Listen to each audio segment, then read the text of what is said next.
திருப்பாவை திருவம்பாவையில் 9வது பாசுரங்களை தான் நாம் இப்போது பார்க்க போகிறோம். திருப்பாவை 9வது பாசுரம். தூமணி மாடத்துச் சுற்றும் விளக்கெளிய தூபம் கமழ துயிலனை மேல் கண்வளரும் மாமான் மகளே மணிக்கதவும் தாழ்த்திரவாய் மாமீர் அவளை எழுப்பீரோ உம்மகள்தான் ஊமையோ அன்றிச் செவிடோ அனந்தலோ ஏமப் பெருந்துயில் மந்திரப்பட்டாளோ மாமாயன் மாதவன் வைகுந்தன் என்றென்று நாமம் பலவும் நவின்றேலோர் எம்பாவாய் என்ற பாடல். இந்த பாடலில் உறங்கி கிடக்கும் பெண் செல்வந்தர் வீட்டு பெண். இவள் உறங்கும் மாளிகை ஒளி பொருந்திய தூய மணிகளால் இழைக்கப்பட்டது. அதன் 4 புறத்திலும் சுற்றிலுமே மங்களமான விளக்குகள் பிரகாசித்து கொண்டிருக்கின்றன. சந்தனம், சாம்பிராணி, அகில் முதலியவற்றின் நறுமணம் வீசுகின்றது. மென்மையான படுக்கையில் உறங்கிக் கொண்டிருக்கிறாள் அந்த பெண். வந்தவள், மாமனின் மகளே, இன்னுமா உறங்கிக் கொண்டிருக்கிறாய்? ஒளி வீசும் மணிக்கதவை திறந்திடு என்று எழுப்புகிறாள். வெளிச்சம் இருக்கும்போது உறக்கம் வராது. வாசனை வீசிக்கொண்டிருந்தாலும் உறக்கம் வராது.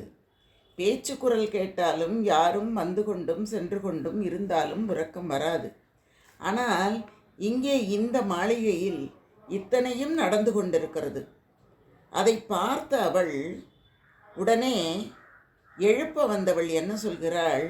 மாமீர், உங்கள் மகள் என்ன ஊமையா, செவிடா, மயக்கத்தில் கிடக்கிறாளா, அல்லது படுக்கைக்கு காவல் இருக்கிறாளா, அல்லது மந்திரத்தில் கட்டுப்பட்டு மந்திர நித்திரைக்கு ஆட்பட்டு கிடக்கிறாளா?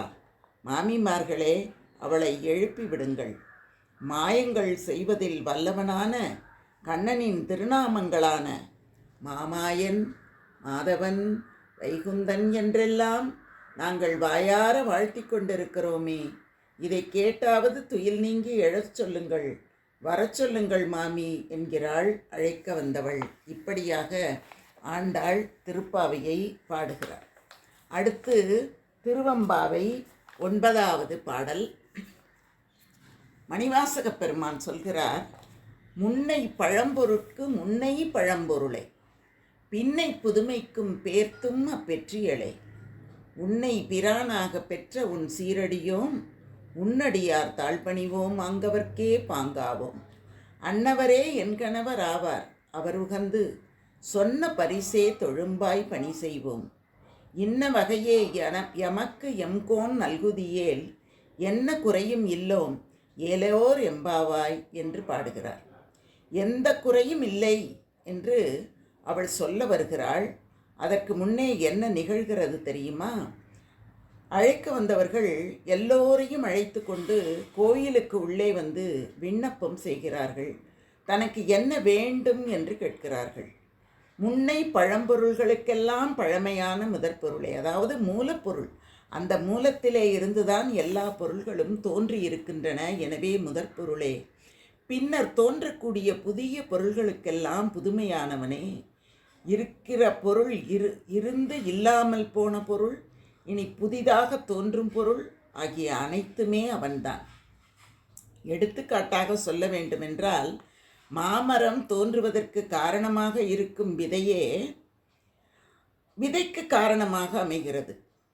விதையிலிருந்து மாமரம் வருகிறது, மாமரத்திலிருந்து பழம் வருகிறது, பழத்தில இருந்து மீண்டும் விதை வருகிறது. இப்படி எந்த பொருளை எடுத்துக்கொண்டாலும் பழமையும் அவனாகவே இருக்கிறான், புதுமையும் அவனாகவே இருக்கிறான். என்றென்றும் மாறியும் மாறாமலும் நிலைத்து நிற்கும் அவனை பார்த்து, எங்களை விட்டு பிரியாத உன்னை நாங்கள் பெற்றதால் உன் சிறப்பு பொருந்திய அடியவர்கள் ஆனோம். நாம் யாருக்கு தாழ்பணிந்து அடிமையாய் இருக்கிறோமோ அதை பொறுத்துதான் நம் சிறப்பும் சிறுமையும் இருக்கும். ஆகவே என்றென்றும் நிலை பெற்று இருக்கும் உன் அடியார்களின் திருவடிகளை வணங்குவோம். அவர்களையே நாங்கள் நட்பாகவும் உறவாகவும் ஆக்கிக்கொள்வோம். உன்மீது அன்பு கொண்ட அடியவரே எங்கள் கணவராவார். அவர் சொன்னபடியே நாங்கள் சிவத்தொண்டு செய்வோம் என்று தனக்கு கணவரா உன்னுடைய அடியவர்கள் தான் வரணும் அப்படின்னு இந்த பெண்கள் கேட்பது போல இந்த பாடலை அமைத்திருக்கிறார். எங்கள் வழி தோன்றல்களும் அடியார்களாகவே இருப்பார்கள். இந்த வகையிலேயே நீ எங்களுக்கு அருள் செய்தால் நாங்கள் எந்த குறையும் இல்லாதவர்களாக ஆவோம் என்று அழைப்பது போல இந்த பாடலை மணிவாசகப் பெருமான் அமைத்திருக்கிறார். வாழ்க, வாழ்த்துகள், நன்றி, வணக்கம்.